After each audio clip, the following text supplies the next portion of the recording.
Nếu tri thức là thứ cao quý nhất, vì sao người xưa lại đặt nó lên lưng một con rùa? Không phải rồng, biểu tượng của quyền lực tối thượng. Không phải sư tử, linh vật canh cổng đầy uy nghi, mà lại là một con rùa chậm chạp, cúi đầu, lặng lẽ, gần như không bao giờ ngẩng lên nhìn trời. Câu hỏi đó, nếu nhìn thoáng qua, tưởng chừng đơn giản. Nhưng nếu nhìn kỹ, nó là cánh cửa mở ra toàn bộ tư duy sâu xa nhất của người Việt cổ về tri thức, về đạo làm người và về vận mệnh của một dân tộc. Hãy thử đứng trước Văn Miếu Quốc Tử Giám vào một buổi chiều vắng.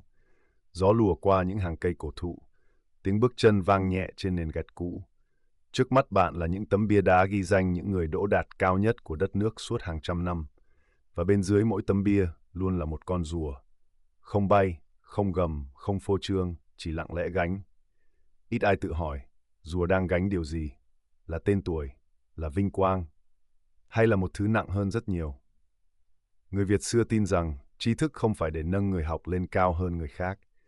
Tri thức là để đặt lên vai họ một gánh nặng của đạo lý, gánh nặng của trách nhiệm, gánh nặng của cả vận mệnh quốc gia.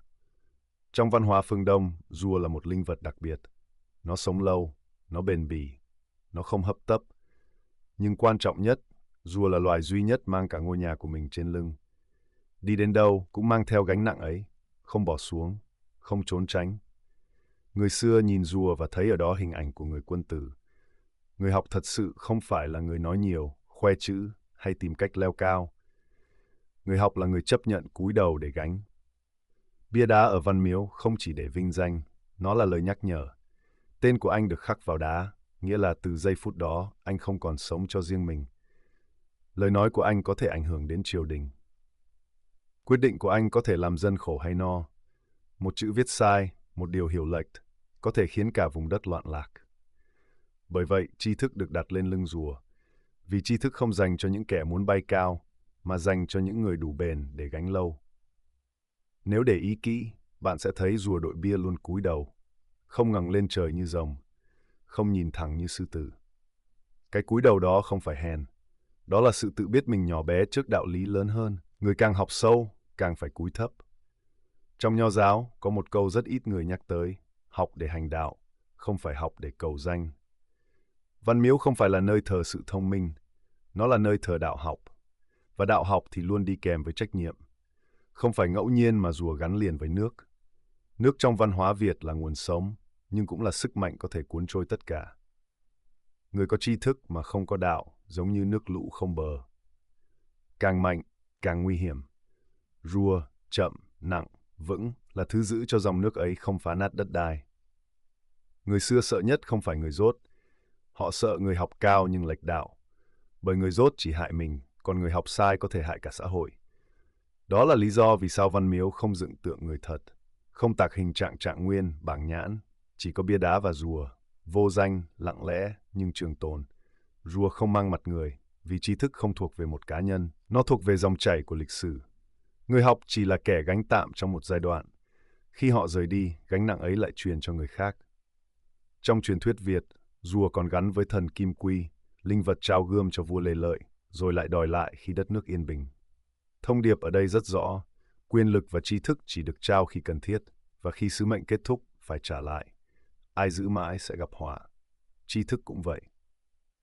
Nó không phải công cụ để thống trị người khác, nó là thứ mượn dùng để giữ yên xã tắc. Bởi vậy, dù đội bia không tiến về phía trước, nó đứng yên, như một cái neo giữ cho lịch sử không trôi quá đà. Có người hỏi, vì sao không đặt bia lên lưng rồng để tri thức bay cao, lan rộng? Người xưa sẽ trả lời rằng, tri thức mà bay quá nhanh, vượt khỏi đạo lý, sẽ rơi xuống rất đau. Cái cần giữ không phải là độ cao, mà là độ vững. Hãy nhìn lại lịch sử. Những triều đại sụp đổ nhanh nhất thường là triều đại có nhiều người tài nhưng thiếu người có đạo. Ngược lại, những giai đoạn ổn định lâu dài thường gắn với những bậc sĩ phu sống giản dị, ít nói, nhưng làm rất chắc. Rùa không chạy đua, nó đi chậm, nhưng nó đi rất xa.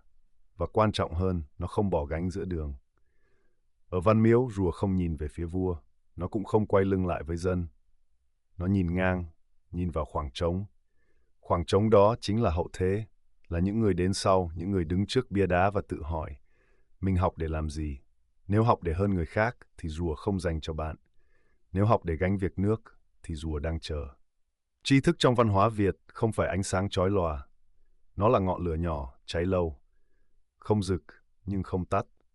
Và để giữ được ngọn lửa ấy, cần một thứ vững hơn tài năng, đó là nhân cách. Người xưa tin rằng, đạo lý không được viết trên giấy mà được khắc lên đá, nhưng đá cũng không tự đứng. Nó cần rùa gánh, cũng như tri thức không tự tồn tại. Nó cần con người đủ bền để mang nó qua thời gian. Khi bạn chạm tay vào đầu rùa ở Văn Miếu, thứ bạn chạm không phải là may mắn. Đó là lời nhắc nhở, rằng học không phải để cầu đỗ đạt mà để cầu xứng đáng. Xứng đáng với chữ mình học, xứng đáng với trách nhiệm mình nhận.